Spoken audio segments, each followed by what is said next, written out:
स्वागत है आपका अपने YouTube classes achieve competitive classes में। तो आज हम फिर आपके लेकर आए हैं इतिहास का वो 50 चुनिंदा सवाल जो आपके आने वाले एग्ज़ामों के लिए इम्पोर्टेंट होंगे। तो चलिए शुरू करते हैं बिना देरी किए हुए।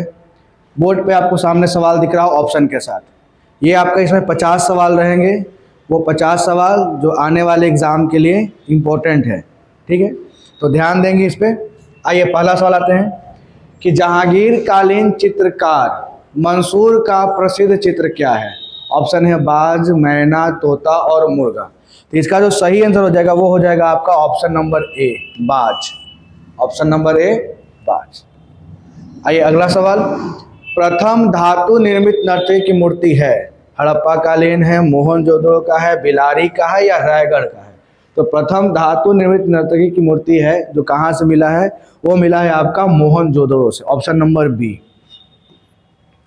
हिंदू कवि केशव की कृति रसिक प्रिया का किस मुगल शासक ने चित्र बनवाए थे। सवाल है कि हिंदू कवि केशव की कृति रसिक प्रिया पर किस मुगल शासक ने चित्र बनवाए। ऑप्शन दे रखा है शाहजहां ने, अकबर ने, हुमायूं ने और बाबर ने। इसका सही आंसर हो जाएगा ऑप्शन नंबर ए, शाहजहां ने। चलिए आगे आते हैं। इसका अगला सवाल है सवाल नंबर 4, भीमबेटका में प्राप्त होने वाले शैल चित्र अधिकतर कहाँ बने हुए मिले हैं।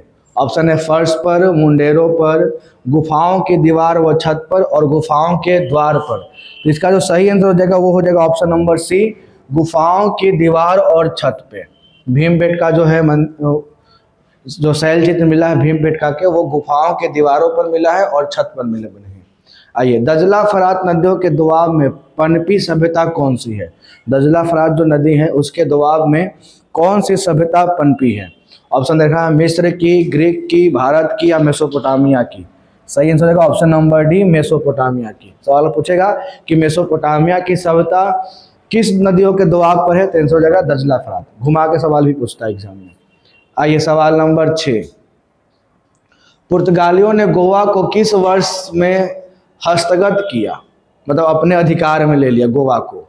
1496 में, 1510 में, 1524 में, 1556 में। इसका जो सही आंसर हो जाएगा 1510 में। Option number b, 1510।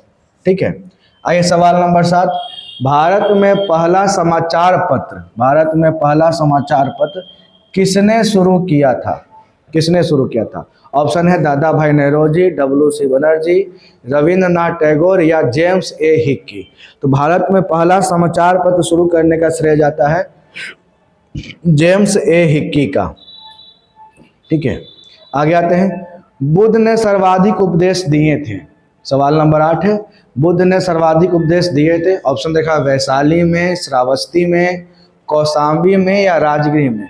तो आपसे पूछा कि कहाँ पर अपना बुद्ध ने सर्वाधिक उपदेश दिए। इसका सही आंसर हो जाएगा ऑप्शन नंबर बी, श्रावस्ती में। आइए, महाभाष्य के लेखक पतंजलि समसामयिक थे। मतलब सवाल पूछा है कि महाभाष्य के लेखक जो पतंजलि है वो किसके काल के थे, मतलब किस शासन काल के समय के थे। तो ऑप्शन दिया है चंद्रगुप्त मौर्य के, अशोक के, पुष्यमित्र शुंग के या चंद्रगुप्त प्रथम के। तो इसका जो सही आंसर हो जाएगा वो हो जाएगा पुष्यमित्र शुंग के। Option number c, Pushyamitra Shunga के समकालीन थे। आइए अगला सवाल है, दिल्ली के किस सुल्तान ने ब्राह्मणों पर जजिया कर लगाया था। सवाल इंपॉर्टेंट, दिल्ली के किस सुल्तान ने ब्राह्मणों पर जजिया कर लगाया। ऑप्शन दे रखा है बलबन ने, फिरोज तुगलक ने, अलाउद्दीन खिलजी ने या मोहम्मद बिन तुगलक ने। तो जो ब्राह्मणों पर जजिया कर लगाने वाला था वो सुल्तान था फिरोज शाह तुगलक। अगला सवाल है कि मैं एक समाजवादी और एक गणतंत्रवादी हूं और मुझे राजाओं और राजकुमारों में विश्वास नहीं है। ये बोला है क्वेश्चन कि मैं एक समाजवादी और गणतंत्रवादी हूं और मुझे राजाओं और राजकुमारों में विश्वास नहीं है। यह वक्तव्य संबंधित है, मतलब ये किसने कहा था। ऑप्शन हो गया नरेंद्र देव ने, अच्युत पटवर्धन से, जयप्रकाश नारायण से या जवाहरलाल नेहरू से। इसका जो सही आंसर हो जाएगा वो हो जाएगा option number D, Jawaharlal Nehru से। आइए सवाल नंबर 12, देश में निम्नलिखित में से किसने मूर्ति पूजा की नींव रखी? मूर्ति पूजा की नींव किसने रखा था? किस धर्मों से संबंधित है? तो जैन धर्म, बौद्ध धर्म, आजीविका और वैदिक धर्म में। तो मूर्ति पूजा का संबंध जो है वो है आपका वैदिक धर्म से संबंधित है, वैदिक धर्म। ठीक है। आइए सवाल नंबर 13, किस वंश के सुल्तान ने सबसे अधिक समय तक देश में राज्य किया? किस वंश के सुल्तान ने सबसे अधिक समय तक देश में राज्य किया, मतलब शासन किया? ऑप्शन है खिलजी वंश, लोधी वंश, दास वंश और तुगलक वंश। तो इसका सही आंसर हो जाएगा ऑप्शन नंबर डी, तुगलक वंश। किसने? तुगलक वंश ने। आइए अगला सवाल देखते हैं, सवाल नंबर 14,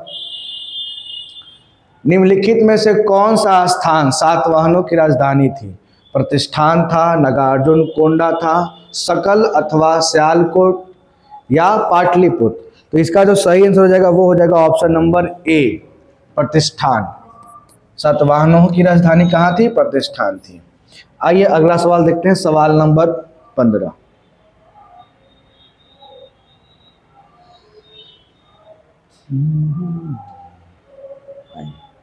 सवाल नंबर 15 है कि भारतीय राष्ट्रीय कांग्रेस को किसने भीख मांगने वाली संस्था, भारतीय राष्ट्रीय कांग्रेस को किसने भीख मांगने वाली संस्था कहा था? भारतीय राष्ट्रीय कांग्रेस को किसने भीख मांगने वाली संस्था कहा? इसका ऑप्शन है बीसी पाल ने, तिलक ने, अरविंद घोष ने या इनमें से कोई नहीं। तो इसका जो सही आंसर हो जाएगा वो हो जाएगा अरविंद घोष। भीख मांगने वाली संस्था किसने कहा? अरविंद घोष ने। अगला सवाल है, सैंडलर आयोग संबंधित है, सैंडलर आयोग का संबंध किससे है? ऑप्शन है न्यायपालिका से, राजस्व प्रशासन से, शिक्षा से या पुलिस प्रशासन से? इसका जो सही आंसर हो जाएगा आपका हो जाएगा शिक्षा से। सैंडलर आयोग का संबंध जो है वो शिक्षा से है, सैंडलर आयोग का संबंध शिक्षा से। आइए अगला सवाल, 1929 के भारतीय राष्ट्रीय कांग्रेस के लाहौर अधिवेशन की अध्यक्षता किसने की थी? 1929 के भारतीय राष्ट्रीय कांग्रेस का जो अधिवेशन हुआ था लाहौर में, उसके अध्यक्ष कौन थे?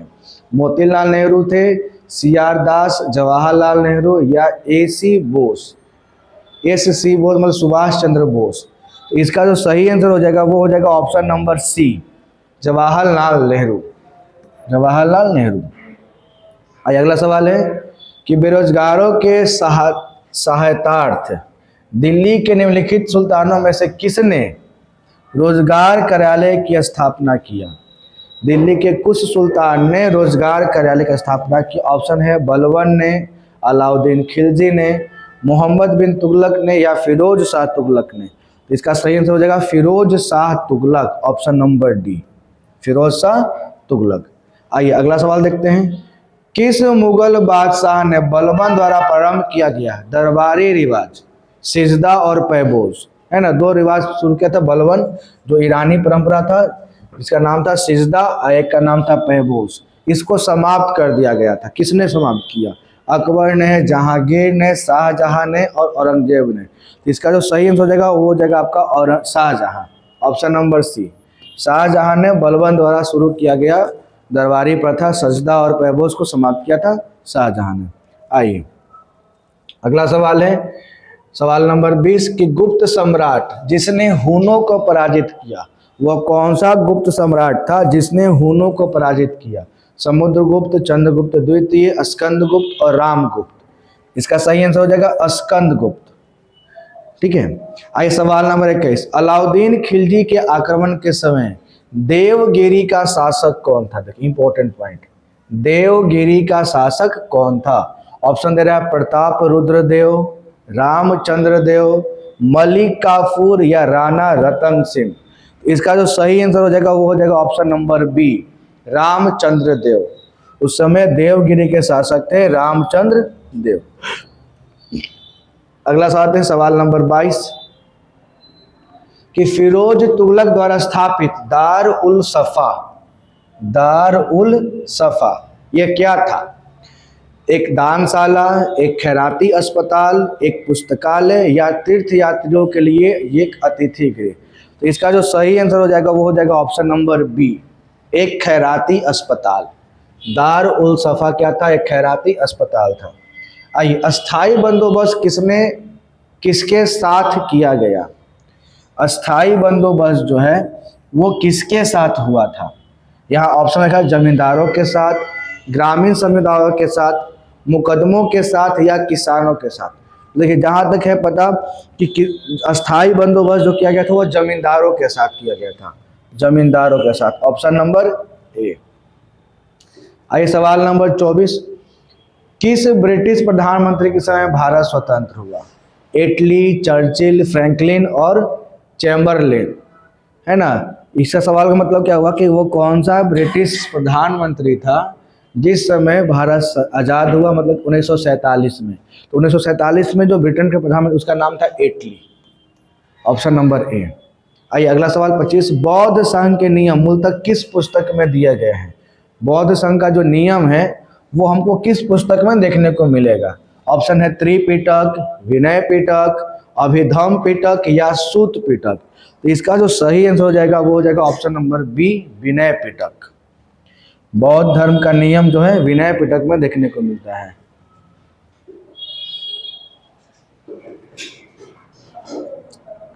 आइए सवाल नंबर 26, सिकंदर भारत में कितने माह रहा था?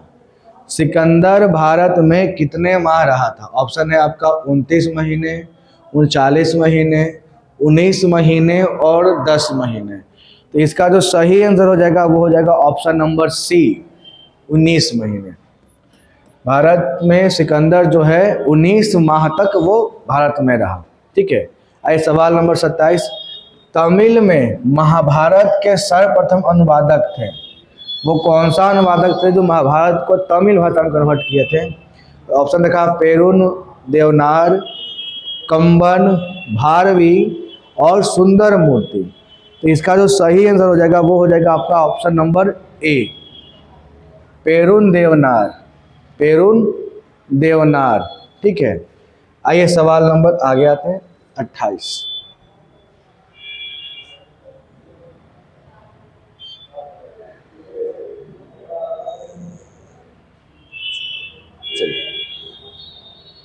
आइए सवाल लेते हैं 28, कल्पसूत्र का लेखक था। कल्पसूत्र के लेखक कौन है ये सवाल पूछा है। ऑप्शन दे रखा है आपका सीमुख, पाणिनि, भद्रबाहु और पतंजलि। तो कल्पसूत्र का लेखक है भद्रबाहु। कल्पसूत्र के लेखक कौन है? भद्रबाहु। आइए, बृहद कथा का लेखक कौन है? बृहद कथा का लेखक कौन था? ऑप्शन देखा है दत्तमित्र, गुणाढ्य, भद्रबाहु या सर्ववर्मन। तो अब सवाल नंबर 29 का जो सही आंसर हो जाएगा वो हो जाएगा option number B, Gunadhya. Option number B, Gunadhya. सवाल नंबर 30 क्या बोलता है कि पूर्व गुप्त काल में करशापन क्या था? पूर्व गुप्त काल में करशापन क्या था? एक अधिकारी, विलास की वस्तु, एक सिक्का या बंदरगाह। तो सवाल नंबर 30 का जो सही आंसर है वो हो जाएगा ऑप्शन नंबर सी, एक सिक्का। क्या है? एक सिक्का है।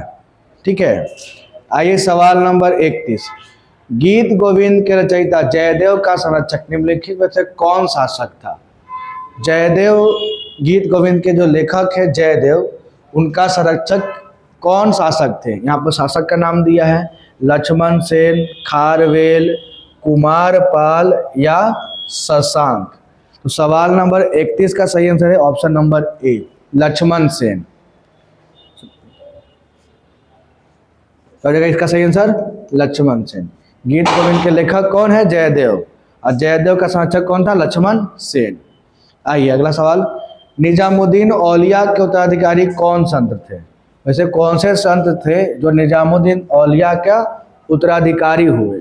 ऑप्शन है शेख फरीद, शेख नासिरुद्दीन चिराग ए देहली, शेख सलीम चिश्ती या इनमें से कोई नहीं। तो अब क्वेश्चन नंबर 32 का आंसर हो जाएगा शेख नसीरुद्दीन चिराग ए देहली। निजामुद्दीन औलिया का उत्तराधिकारी शेख नासिरुद्दीन चिराग ए देहली। आइए अगला सवाल है, रैदास, सेना और कबीर, रैदास, सेना और कबीर जो हैं किसके अनुयायी थे? ऑप्शन दिया है नामदेव, रामानुज, वल्लभाचार्य या रामानंद। तो इसका जो सही आंसर हो जाएगा वो हो जाएगा option number D, Ramanand. Raidas, सेना और कबीर जो हैं किसके अनुयायी थे? रामानंद के अनुयायी थे। आइए सवाल नंबर आते हैं 34, तुलुव वंश का संस्थापक कौन था? तुलुव वंश का संस्थापक कौन था? ऑप्शन है नरस नास्यक, इमादी नरसिम्हा, वीर नरसिम्हा या इनमें से कोई नहीं। तो तुलुव राजवंश का जो संस्थापक है वो हो जाएगा ऑप्शन नंबर सी, वीर नरसिम्हा, वीर नरसिम्हा। आइए अगला सवाल है 35, गुरु गोविंद सिंह की हत्या 1708 में किस जगह हुई? गुरु गोविंद सिंह की हत्या जो है 1708 में किस जगह पर हुई? ऑप्शन रखा है अमृतसर, कीरतपुर, नांदेड़ या आनंदपुर। तो गुरु गोविंद सिंह की हत्या जो है 1708 ईस्वी में ये हुआ था आपका नांदेड़ में, जो ऑप्शन नंबर सी में दिख रहा है, नांदेड़। ठीक है, अगला सवाल आते हैं, मीर सैयद अली और अब्दुल समद किसके समय दरबारी चित्रकार थे? देखिए अब यहाँ पर मुगल वंश से दो इंपॉर्टेंट सवाल पूछता है कि किस काल को मुगल चित्रकला का स्वर्ण काल कहा गया या किस काल को स्थापत्य कला का स्वर्ण काल कहा गया। तो अगर जब चित्रकला की बात आएगा तो जहांगीर और स्थापत्य कला की बात आएगा तो शाहजहां। तो यहाँ पर चित्रकार बोला है तो यहाँ पर देखिए दो दो ऑप्शन दे रखा है। जहांगीर कहाँ कहाँ दिख रहा है? जहांगीर यहाँ पर भी और जहांगीर वहाँ पर, अकबर और जहांगीर और शाहजहां। लेकिन इन दोनों में जो सही आंसर हो जाएगा वो हो जाएगा आपका ऑप्शन नंबर ए।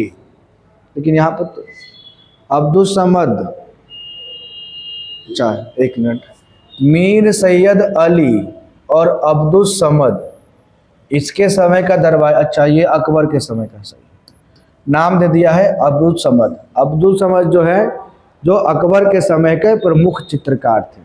ठीक है, लेकिन अगर सवाल पूछेगा कि स्वर्णकाल चित्रकला का तो जहांगीर का, स्थापत्य कला का पूछेगा तो आपका शाहजहां का। लेकिन यहाँ पर चित्रकार का नाम दे दिया है अब्दुल समद, ये थे अकबर के समकालीन,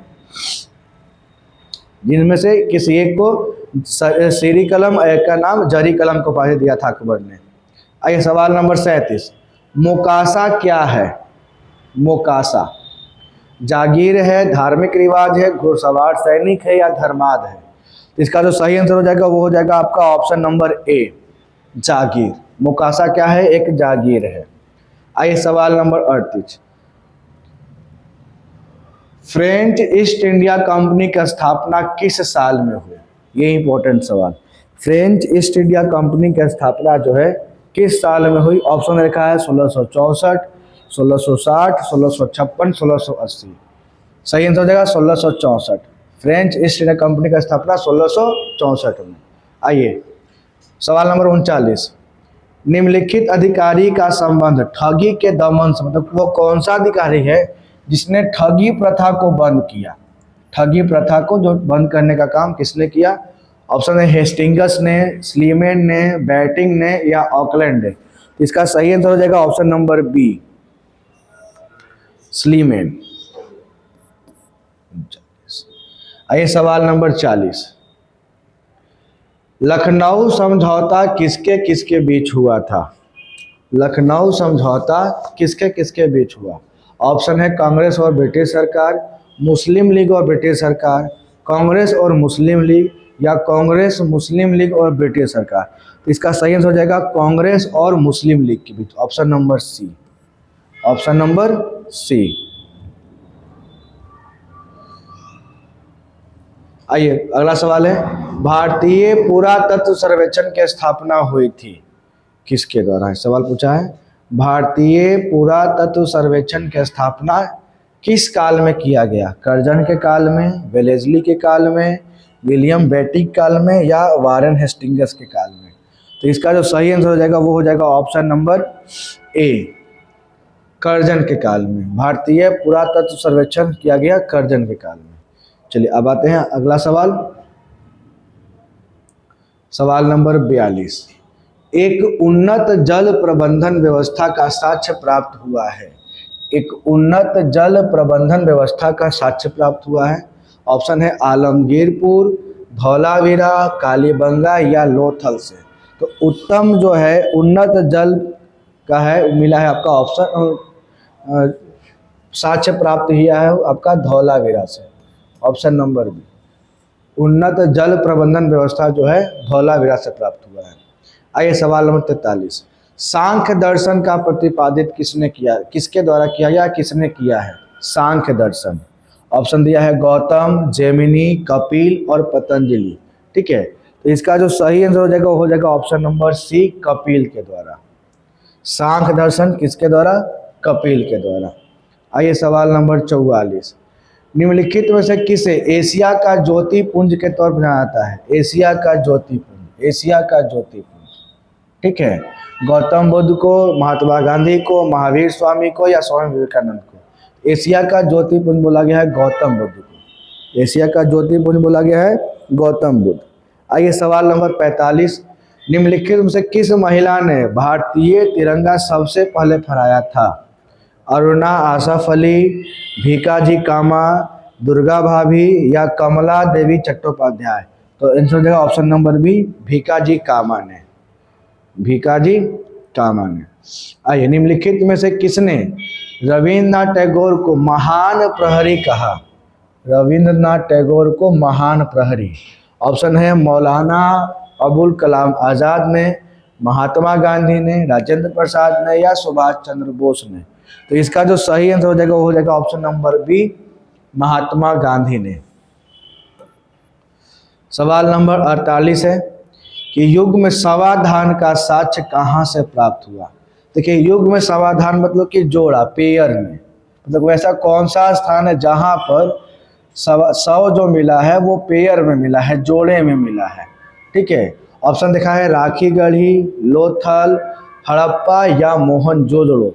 तो इसका सही आंसर हो जाएगा आपका ऑप्शन नंबर बी, लोथल से मिला है। कहाँ से मिला है? लोथल से।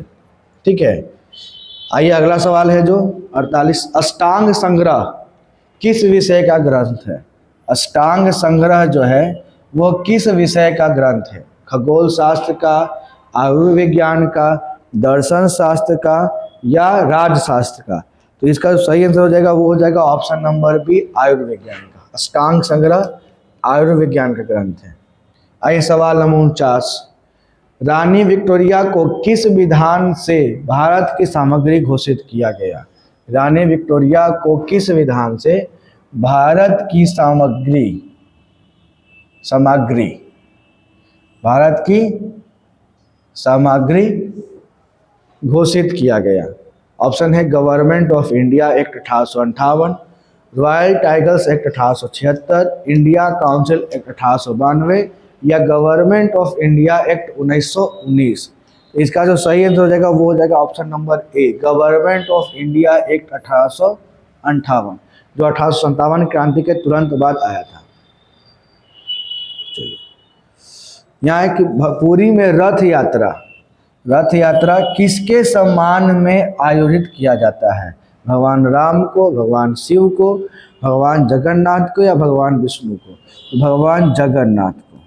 ठीक है, तो ये आपका इतिहास का वो इम्पोर्टेंट 50 सवाल था जो आपके आने वाले एग्ज़ाम के लिए इम्पोर्टेंट है और इसको पूरा कंप्लीट कर लेंगे।